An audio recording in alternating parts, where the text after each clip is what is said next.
3, 2, 1, 0.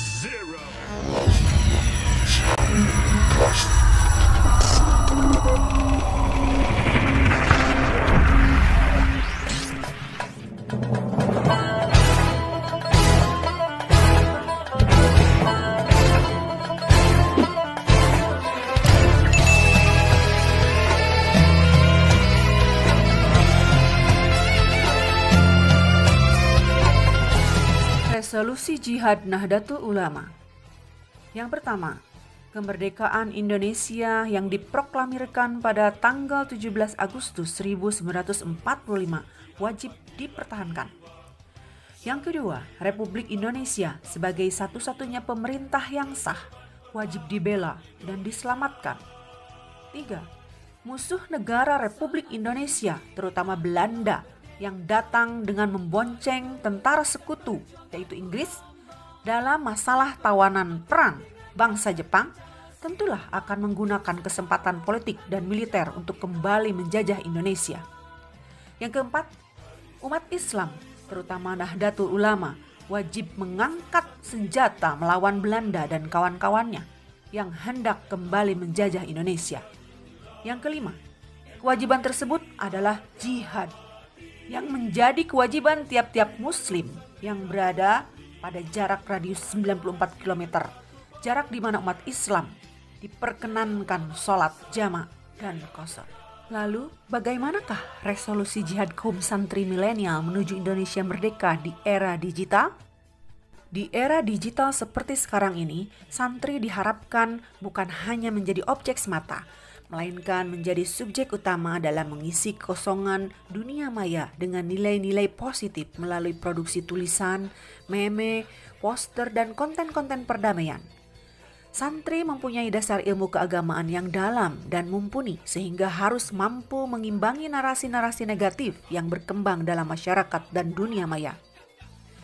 Santri harus mampu mencegah, menangkal, melawan isu-isu radikalisme dan terorisme yang sedang berkembang.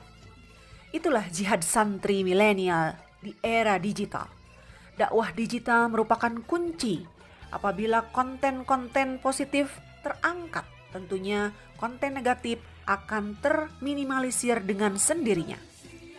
Kemampuan berdakwah baik secara langsung maupun secara digital di era digital ini merupakan suatu keharusan, mengingat pentingnya beradaptasi sesuai dengan konteks zaman, sehingga dapat meredam kelompok-kelompok radikal yang semakin masif dalam media sosial untuk mengkampanyekan kepentingannya.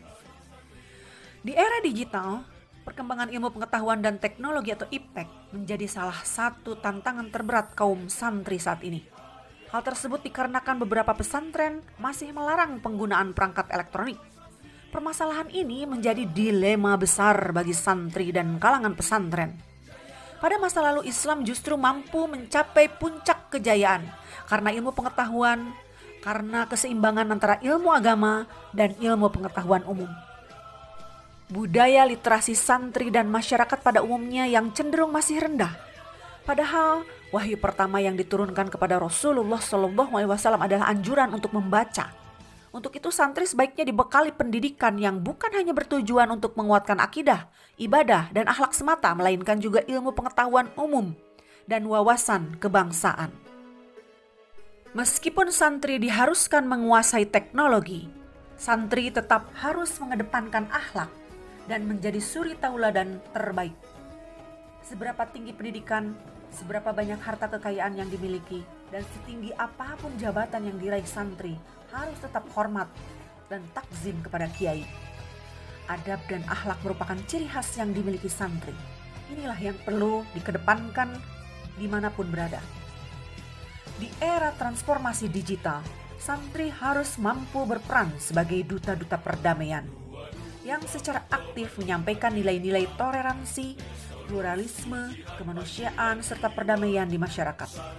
Santri harus mampu menjadi agen perdamaian atau security agent bagi terciptanya kerukunan, keselarasan, kesejukan, dan perdamaian dalam kehidupan berbangsa dan bernegara.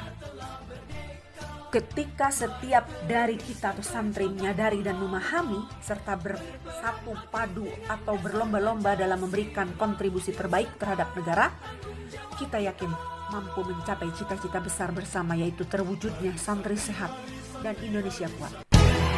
22 Oktober 45, resolusi jihad panggilan jiwa, santri dan ulama tetap setia, berkorban pertahankan Indonesia. Saat ini kita telah merdeka, mari teruskan perjuangan